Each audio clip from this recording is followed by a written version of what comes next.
It's a special honor for me to introduce a true pioneer in all of the work that's been done in Houston. Guy Hagstette went away and came back, but he came back in the middle of sheer and utter misery as far as the city was going and the local economy.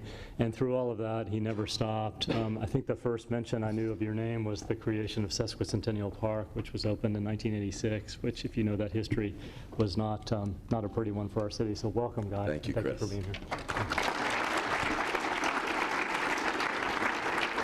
Thank you. It's a thrill to be here today. I have to pinch myself. I'm a native Houstonian also, born in Herman Hospital across the park from here.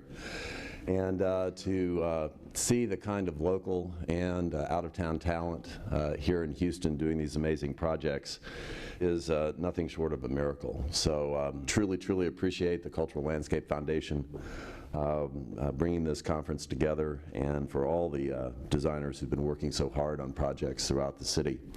I do think there's a little, as a native, a little bit of a missing piece in all this, and there's a book, Bill, I think you'll appreciate it. It's The Last American City, an Intrepid Walker's Guide to Houston, published in 1975.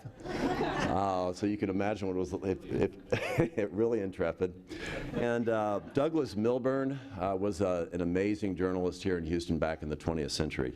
And I'm going to just read a few words from one of his essays. And this, mind you, is a tour book that was not commissioned by the Chamber of Commerce.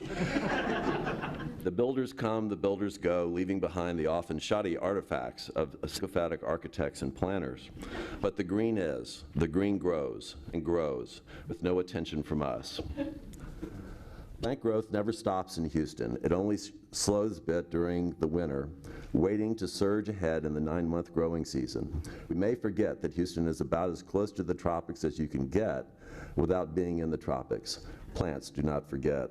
The redeeming miracle of Houston is the fact that we live in a subtropical wilderness which tolerates the intrusions, forgives our barbarism, and then returns to embrace on its own natural and beneficent terms. And so I think this sort of amazing legacy, this green legacy we have in Houston, this rich natural environment that we were given when we began to settle in this place. It's ironic that the impulse of our kind of European civilization was to tame it, deny it, pave over it, and kind of create something different, the concrete lining of the bios, whatever it may be. And in 1975, when these words were written, and I was just coming out of childhood at that point, it was still true in Houston that the forest and the prairie, the kind of places Mayor Parker talked about, were still right there. You could still feel them. They were still part of life. But the city has grown incredibly, and I think in the late 20th century we began to lose that. And in some way, I believe it's because of that sense of loss that we began to appreciate this legacy that we had ignored for so long. And I think it's natural that we turn to landscape architects to help us find a way back home. And it's natural that we began with the signature places that for a brief period in our history in the early 20th century, we were going about creating a better place. And so Herman Park and Memorial Park and Buffalo Bio, places like that were natural places to start.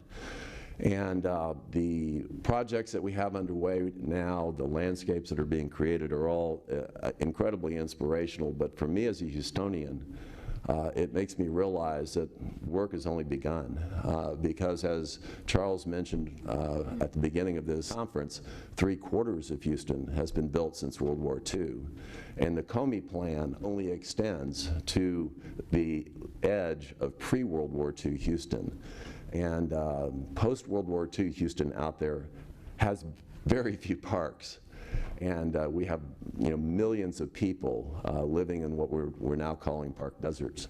And we have a huge task ahead of us to turn that around. And we can be using these projects and these designs as inspiration, not just for audiences like this, but for, as Mayor Taylor talked about, the citizens who will need to support these types of initiatives.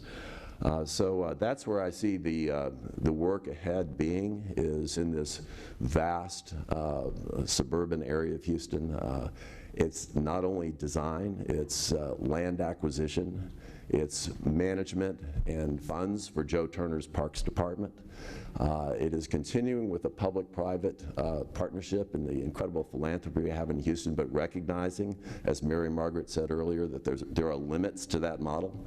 And I think we as Houstonians and as citizens in all of our cities are going to need to step up and take on our fair share of supporting these incredible places for us and for future generations.